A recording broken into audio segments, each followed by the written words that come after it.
تعبتي لدرجة انك مش قادرة تكملي، حاسة انك لوحدك وان كل حاجة ماشية عكس ما انتي عايزة، جواكي مكسورة. لو قلتلك ان ربنا بعتلك رسالة، ربنا بعتلي ليا انا رسالة. اسمعي بقى. بسم الله الرحمن الرحيم. ولا تهنوا ولا تحزنوا وانتم الاعلون ان كنتم مؤمنين. يعني ايه الكلام ده؟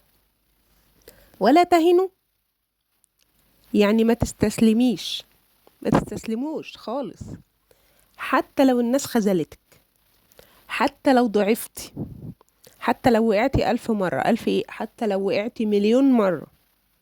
ربنا بيقولك ما تضعفيش وما تزعليش، عشان انتي مش لوحدك، انتي مع ربنا معاكي. ولا تحزنوا يعني ما تزعلوش. عارفين احساس انك تكوني موجوعة ومحدش حاسس بيكي؟ احساس صعب قوي. بتحاولي وتفشلي، تحلمي ويتكسر حلمك. وكمان ربنا بيقولك ما تزعليش، بيقولك ما تخليش الحزن يكسرك ويتحكم فيكي. طب ليه؟ لأن ربنا بيقولك وأنتم الأعلون، يعني انتي أعلى من أي حزن أو اكتئاب أو زعل أو وانتي حاسة انك في القاع، بس ربنا بيقولك وأنتم الأعلون. بس بشرط بقى، لا تزعلي ولا تحزني، لأن انتوا الأعلون، يعني انتوا في الأعلى، يعني انتوا الصفوة. الشرط هنا ايه؟ إن كنتم مؤمنين. الإيمان هنا مش كلام وخلاص. الإيمان إنك تكوني واثقة وإنك مش شايفة، توكلي على ربنا. إنك تصبري وإنتي موجوعة، وإنتي في عز الألم والزعل، مش بعدها. إنك تصبري وتكملي وإنتي مش فاهمة، بس ده عشان إنتي مؤمنة وعندك يقين بربنا سبحانه وتعالى، إن ربنا مش بيعملك أي حاجة كده، لازم تكون لها حكمة.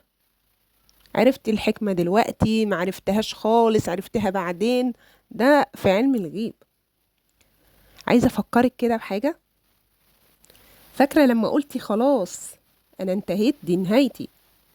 فاكرة لما كم مرة دموعك نزلت وبعدها ربنا جبرك وسترك وقواكي ونصرك؟ انتي مش لوحدك، ده دليل ان انتي مش لوحدك. يمكن دلوقتي انتي في اختبار، ربنا بيحبك. ان الله اذا احب عبدا ابتلاه. ربنا بيبعتلك بقى عشان يشوف انتي بتحبيه ولا لا، مؤمنة بيه ولا لا. ربنا بيجهزك لحاجة اكبر، شايلك حاجة احسن. الألم دلوقتي هو اللي هيخليكي اقوى، بس الشيطان بيدخلك دخلة ذكية شوية. بيقولك انت ضعيفة، انت مش هتقدري تعملي حاجة، انت انتهيتي خلاص، ما تحاوليش تاني، يا ما حاولتي وفشلتي. ده الشيطان اللي بيهيألك وبيصورلك كده، وان مفيش حل، مفيش حاجة عند ربنا ملهاش حل. ربنا بيقولك ولا تهنوا ولا تحزنوا.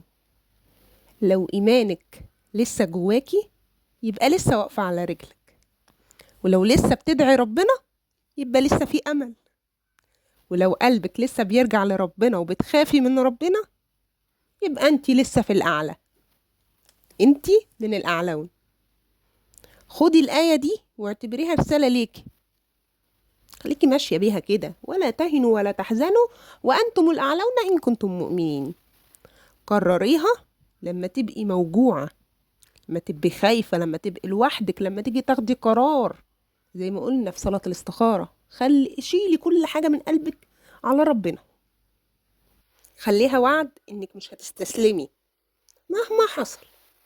تفضلي واقفة على رجلك، علشان ربنا مش بيكتب لنا حاجة وحشة، حاشا لله. ربنا بيبقى كاتب لنا كل الخير، شئنا أم أبينا. لو الفيديو عجبك ولمس قلبك ما تنسيش تعملي لايك واشتراك في القناة، وتكتبي لي تعليق كده يفتح النفس.